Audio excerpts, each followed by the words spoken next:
ഇഷ്ടമല്ലാത്ത സിനിമകൾ ചെയ്തിട്ടുണ്ടോ? ഇഷ്ടമല്ലാത്ത സിനിമകൾ ചില സിനിമകൾ ഇല്ല അങ്ങനെ ചെയ്തിട്ടില്ല. ഇഷ്ടങ്ങൾക്കനുസരിച്ച് മാത്രമേ സിനിമ ചെയ്തിട്ടുള്ളൂ. ചെയ്ത ചില സിനിമകൾ കണ്ടപ്പോ ചമ്മൽ തോന്നിയിട്ടുണ്ടോ? അതെനിക്ക് ഇപ്പോഴും ഉണ്ട്.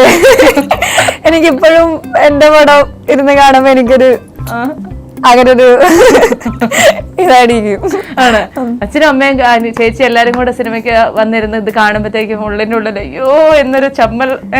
അതില്ല എന്നാലും പക്ഷെ ഇടയ്ക്കൊക്കെ. റെമ്യൂണറേഷന് വേണ്ടി ബാർഗെയിൻ ചെയ്തിട്ടുണ്ടോ? അല്ലെങ്കിൽ അതിനു വേണ്ടി വാശി പിടിച്ചിട്ടുണ്ടോ? വാശിയൊന്നുമില്ല. ചില സമയത്ത് ഞങ്ങളെന്നല്ല മാനേജർ സംസാരിക്കേണ്ടി വരാറുണ്ട് ഇടയ്ക്ക്. ഒരു പ്രൊഡ്യൂസറിനോട് വഴക്കിട്ടിട്ടുണ്ടോ?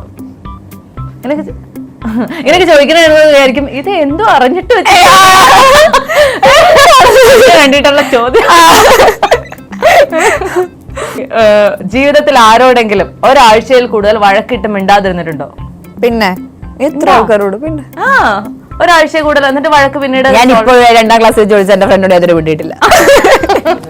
എനിക്ക് വാശി കുറച്ച് കൂടുതലാണെന്ന് എനിക്ക് തന്നെ തോന്നാറുണ്ട്. പറയാറുണ്ട്, തോന്നിയിട്ടുണ്ട്. ആരാ പറയാറുള്ളത്? സ്വയമാണ് പറയാറുള്ളത്? സ്വയം പറയാറുണ്ട്. പിന്നെ ജീവിതത്തിൽ ആരെങ്കിലും തെറി വിളിക്കേണ്ടി വന്നിട്ടുണ്ടോ? കൊറേ പ്രാവശ്യം. ആണല്ലേ? പിന്നെ ഒരു ഇൻസിഡന്റ് പറയണമെന്നുണ്ടോ? ഒരു ഇൻസിഡന്റ് പറയണമെന്ന് വെച്ചാ ഇപ്പൊ വണ്ടി പോകുമ്പോഴൊക്കെ ആയാലും, ഇപ്പൊ നമ്മള് സാധാരണ വണ്ടി പോകുമ്പോഴേ ഒരു കാര്യമില്ലാണ്ട് അവരുടെ ഭാഗത്ത് തെറ്റ് വരുമ്പോ നമ്മളെ ഇങ്ങോട്ട് നോക്കി പേടിപ്പിക്കുമ്പോണ്ടല്ലോ, അപ്പൊ ചെറുതായിട്ട്.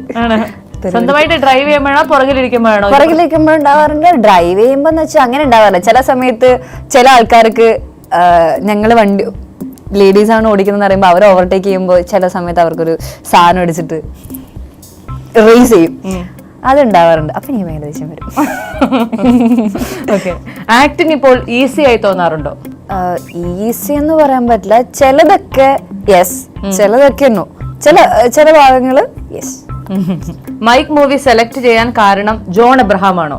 കംപ്ലീറ്റ് ആയിട്ട് എനിക്ക് ജോൺ പ്രൊഡക്ഷൻ ആണെന്ന് പറയാൻ പറ്റില്ല. But the story too, story ഒരു വലിയൊരു ഫാക്ടറാണ്. ഞാൻ സ്റ്റോറി അറിഞ്ഞിട്ടാണ് ഞാൻ പ്രൊഡക്ഷനിൽ അറിയുന്നത്. സോ ഫസ്റ്റ് തന്നെ ഇംപ്രസ് ചെയ്തത് സ്റ്റോറിയാണ്. ഇപ്പോഴും ചൈൽഡ് ആക്ടർ എന്നുള്ള വിളി കേൾക്കാറുണ്ടോ? നോ, ഇല്ല. നോയാണ് തിരിച്ചാ പിടിച്ചത്. നെവർ. ഇഷ്ടമില്ലാത്ത സിനിമകൾക്ക് കൃത്യമായി നോ പറയാൻ ഇപ്പോൾ പഠിച്ചോ? കൃത്യമായിട്ട് നോ എന്ന് പറയാൻ വേണ്ടിട്ട് കൈൻഡ് ഓഫ് എനിക്ക് പറയാൻ പറ്റാറുണ്ട്. തിരിച്ചാ ശേടാ എന്റെ മുഖത്തേക്ക് ഏതാണോ അതാണ് ആൻസർ എന്നാണോ വിചാരിച്ചേക്കണേ? അല്ല, സ്ക്രീനിലേക്ക്. റിയൽ ലൈഫിൽ അനശ്വര അഭിനയിക്കാറുണ്ടോ? ഇടയ്ക്കൊക്കെ